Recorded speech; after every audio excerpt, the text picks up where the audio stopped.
북한 당국이 최근 탄도미사일 시험을 지속하며 기술을 진전시키는 것은 영내 미사일 방어 약화를 위한 역량을 개발하기 위한 것이라고 미국 의회조사국이 분석했습니다.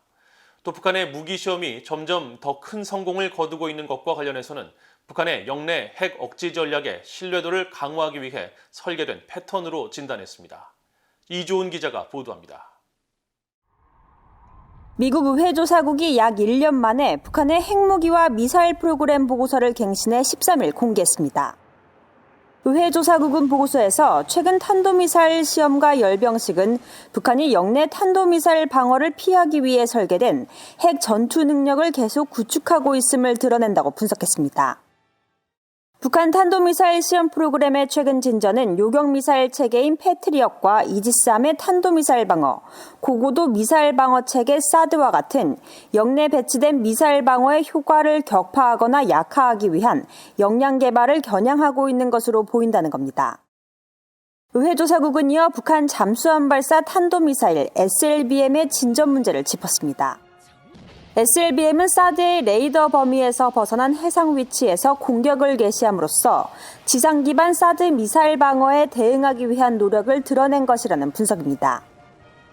의회조사국은 북한이 지난 3월 시험 발사한 북한판 이스칸데르로 불리는 신형 단거리 탄도미사일 KN-23은 북한의 소형 무기 중 가장 주목할 만한 진전을 보인 대표적인 사례로 지적했습니다.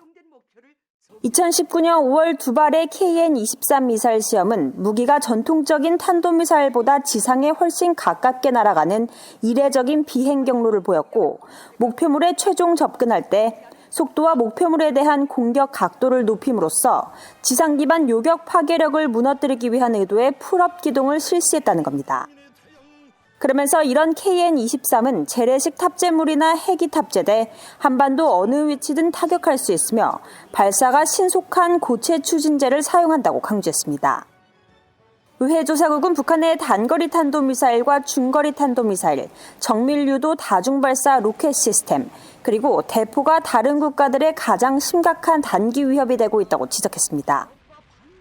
이런 시스템의 진전은 북한이 고체 추진체와 위성 유도로 이동해 대륙간 탄도미사일 ICBM 화성 시리즈와 같은 더 크고 강력한 시스템으로 넘어갈 수 있음을 보여준다는 겁니다. 또 북한은 정밀유도 전술무기 성능 확대에 전념해왔다며 새로 개발된 전술 탄도미사일인 KN-24와 KN-25는 한국과 한반도 미군 자산에 심각한 위협이 되고 있다고도 지적했습니다. 의회조사국은 북한의 최신 무기 시험은 점점 더 큰 성공을 거두고 있으며 증대된 작전 훈련과 함께 북한의 영내 핵 억지 전략의 신뢰도를 강화하기 위해 설계된 패턴으로 보인다고 강조했습니다. 의회조사국은 그러면서 영내 미사일 방어 체계를 약화하려는 북한의 접근법은 북한의 억지력과 강압적 외교 전략을 강화할 수 있다고 전망했습니다. VA 뉴스 이조은입니다.